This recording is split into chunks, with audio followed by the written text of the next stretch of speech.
Mire, la pobreza es siempre el resultado del socialismo. La pobreza no surge de que un país sea pobre, de que tenga pocos recursos naturales, etc. Tienen ustedes múltiples casos que ilustran la verdad de lo que les he dicho. Países pobrísimos en el sentido de escasez de recursos naturales, por ejemplo Suiza, prácticamente no tiene nada, no tiene minería, etcétera, son unas montañas nevadas, algo de pasto, son países riquísimos. ¿Pero por qué? Porque el entorno institucional del proceso de cooperación social que hay en Suiza es respetuoso con la propiedad privada, con la función empresarial y con la economía de mercado. País más pobre y con problemas más graves de población, etcétera, que por ejemplo Hong Kong, no cabe imaginar, y sin embargo es una economía muy próspera, como consecuencia de que es una economía basada en los principios de la propiedad privada y de la economía de mercado. En cambio, el socialismo, entendido como todo sistema institucional de agresión en contra del libre ejercicio de la función empresarial, como lo que hace es bloquear la innata capacidad creativa del ser humano, bloquea la posibilidad que tenemos los seres humanos para dedicar nuestro ingenio a tratar de mejorar nuestras vidas y salir adelante. De manera que piensen en cualquiera de los demagogos que tenemos, que nos ha tocado vivir, tipo Hugo Chávez, etcétera. Todo lo que es el nacionalismo, el proteccionismo, la expropiación de los capitalistas extranjeros, el repartir la riqueza, quitar a los ricos para dar a los pobres, poner impuestos progresivos sobre la renta y sobre los beneficios, perseguir a los que tienen más. Todo esto empobrece y acaba con los países. Y de hecho tenemos casos claros, por ejemplo, es muy difícil realizar comparaciones históricas, pero algunas son más acertadas que otras. Por ejemplo, países que por alguna circunstancia se han dividido y una parte ha sido socialista y otra capitalista durante periodos prolongados de tiempo, partiendo de la misma base de capital, historia cultural, etcétera. Por ejemplo, es el caso de la Alemania del Este hasta la caída del muro de Berlín y la República Federal de Alemania. Pues una diferencia enorme en cuanto a renta, calidad de vida, etcétera, a favor del sistema capitalista en contra del socialismo. O otros casos, por ejemplo, hasta la extensión en grandes áreas de la China continental de la economía de mercado, era evidente. La China nacionalista en Formosa, próspera, uno de los milagros asiáticos, frente a la pobreza de la China comunista de Mao Zedong. O incluso yendo a casos como, por ejemplo, en África, ¿no? Separados simplemente por una frontera con tiralíneas, como podía ser el caso de Kenia y Etiopía. Etiopía pobrísima y Kenia pues relativamente más rica. ¿Por qué? Porque es que en Etiopía había habido sistemas marxistas, militares, intervencionistas, en los que se perseguía al empresario, en los que se establecían impuestos grandísimos, estado del bienestar, se daba el trigo gratis en Addis Abeba, se arruinaba a los agricultores, etcétera. Esto es importante porque la intuición nos lleva por una vía, pero el análisis económico por otra. Nos abre los ojos y nos damos cuenta de la gran carga demagógica que hay en muchas de las prescripciones a favor del supuesto desarrollo económico.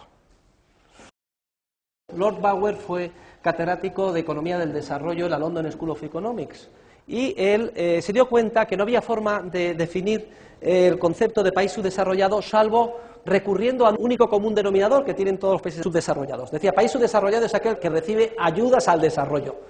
Y esto es lo que hace a un país subdesarrollado. Por eso, el título del artículo es Ayudas que matan. Y efectivamente, cuando se da una ayuda al subdesarrollo, cuando se da una ayuda a la pobreza, se genera pobreza, aunque parezca mentira. Se dan, por ejemplo, los famosos food stamps o las ayudas a las madres solteras. En Estados Unidos, no se pueden ustedes ni imaginar, salieron madres solteras debajo de las piedras. Es que había un incentivo para ser madre soltera. Si usted, aunque parezca mentira y triste y duro decirlo, da a una persona que le faltan los brazos y que está esperándole en tal sitio, en tal esquina, en tal semáforo, en tal barrio de Madrid, le da dinero todos los días porque le da pena, entonces está condenando a verle todos los días, precisamente porque tiene una fuente de ingresos. Si usted da ayuda a un indigente, tiene garantizado que el indigente siempre lo será. Tenemos otros ejemplos muy importantes, por ejemplo, las ayudas de la ONU, los campos de refugiados en el Congo, de los que huyeron de Ruanda.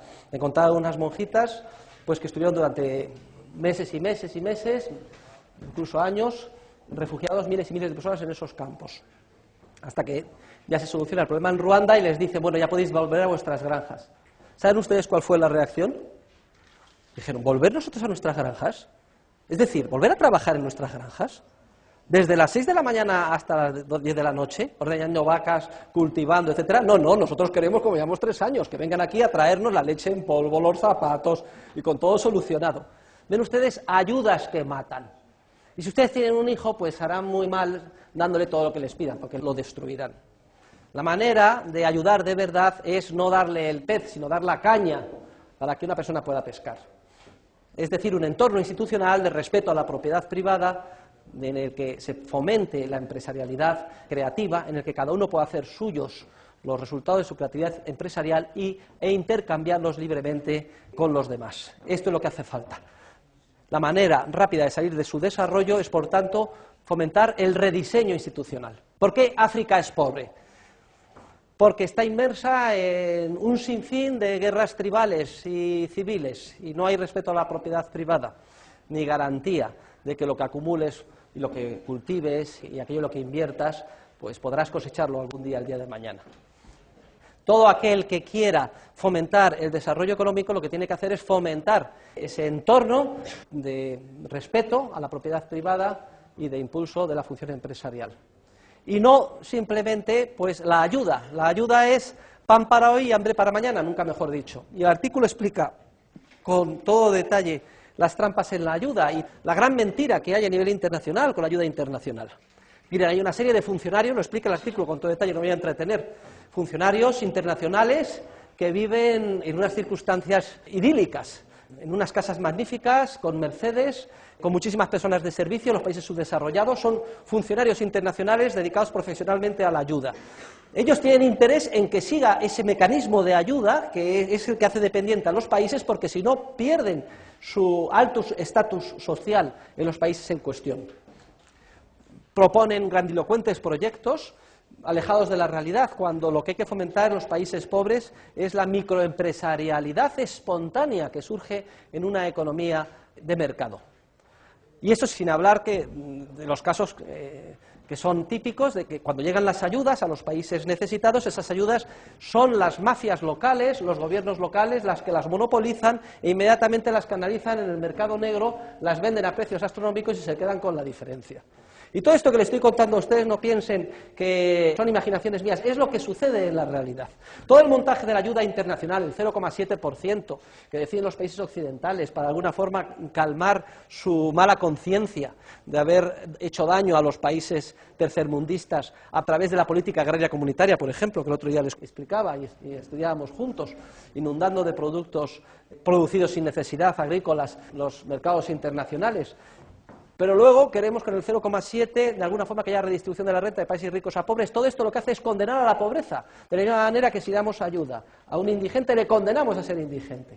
Bloqueamos sus incentivos para salir adelante, luchando por su vida y tratando de manera creativa de impulsar su propia empresarialidad. Luego, las ayudas matan. Las ayudas a la pobreza generan pobreza.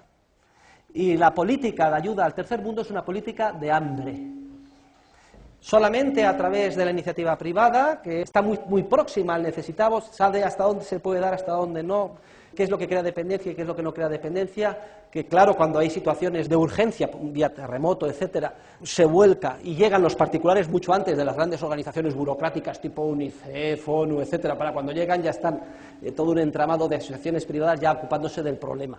Y esto es algo que sucede desde hace décadas y siglos, O es que no se creen ustedes que no había terremotos hace 100 años, 100 y pico años. Había terremotos y sin embargo se salía de ellos sin problemas. Por ejemplo, el terremoto de San Francisco no tuvo que intervenir el Estado para nada. Los precios de los alquileres subieron muchísimo e inmediatamente se solucionó el problema, porque las viviendas que habían quedado sin destruir, pues la gente hacía sus cuentas y decía, anda, pues a mí me sobran 2 habitaciones, las alquilo, pues yo voy a montar un negociete de casas de campaña. Y espontáneamente y sin organizar nada se solucionó el problema de la vivienda cuando se incendió San Francisco después de su terremoto, a principios del siglo pasado.